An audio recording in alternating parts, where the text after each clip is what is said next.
오늘 전 세계적으로 유례없는 대규모 전산망 마비 사태가 발생한 가운데 사이버 보안 회사 크라우드 스트라이크가 문제의 원인으로 드러났다. CRWD 주가는 프리마켓에서 한 대에 20% 가까이 폭락했으나 이후 어느 정도 회복해 주식시장 개장 전까지 13% 급락 수준에서 거래됐다.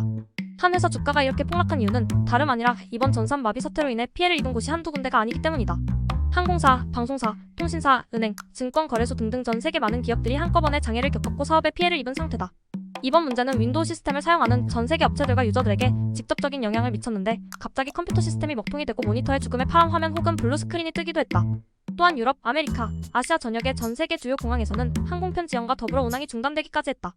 한 항공 분석 회사에 따르면 이날 전 세계적으로 총 1078편의 항공편이 취소되었다고 한다.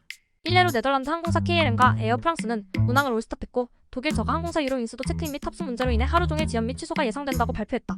미국에서는 연방항공청이 아메리칸, 델타, 유나이티드의 지상 정지 명령을 내렸으며 영국 항공사인 영국항공과 버진 애틀랜틱은 일부 항공편 운항 차질이 예상된다고 밝혔다. 그럼 도대체 무엇이 이렇게 대규모 시스템 장애를 초래한 것일까? 러시아나 북한이 전 세계를 상대로 디도스 공격이라도 감행한 것일까? 크라우드 스트라이크 CEO 조지 커츠가 트윗으로 급히 남긴 설명문을 옮겨 적어보겠다. 당사는 윈도우 호스트에 대한 단일 콘텐츠 업데이트에서 발견된 결함으로 인해 영향을 받은 고객들과 적극적으로 협력하고 있습니다. 맥과 리눅스 호스트는 영향을 받지 않습니다. 보안 사고나 사이버 공격이 아니며 문제가 확인되어 격리되었고 수정 사항이 배포되었습니다. 고객은 최신 업데이트를 위해 지원 포털을 참조하시고 웹사이트에서 완전하고 지속적인 업데이트를 계속 제공할 것입니다. 또한 기관들이 공식 채널을 통해 담당자들과 소통하고 있는지 확인할 것을 권장합니다. 저희 팀은 고객의 보안과 안정성을 보장하기 위해 총력을 기울이고 있습니다. 쉽게 말해 크라우드 스트라이크가 자사 사이버 보안 소프트웨어 팔콘의 최신 업데이트를 배포했는데 해당 업데이트에 코드 오류가 포함된 것이다.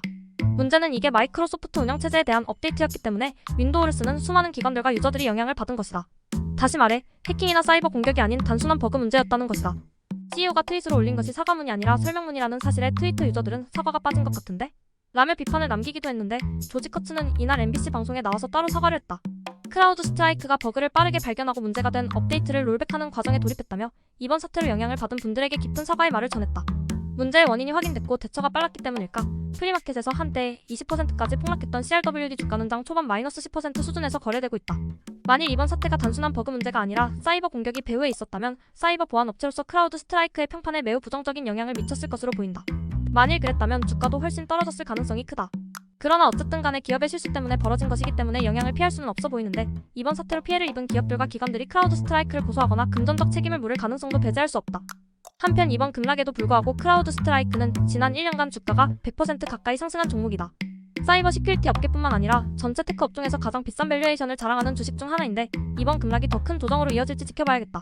내 채널을 구독한 사람은 알겠지만 개인적으로 꽤 큰 포지션으로 장기 투자하고 있는 종목인데 조만간 비중 확대 기회를 줄지도 모르겠다.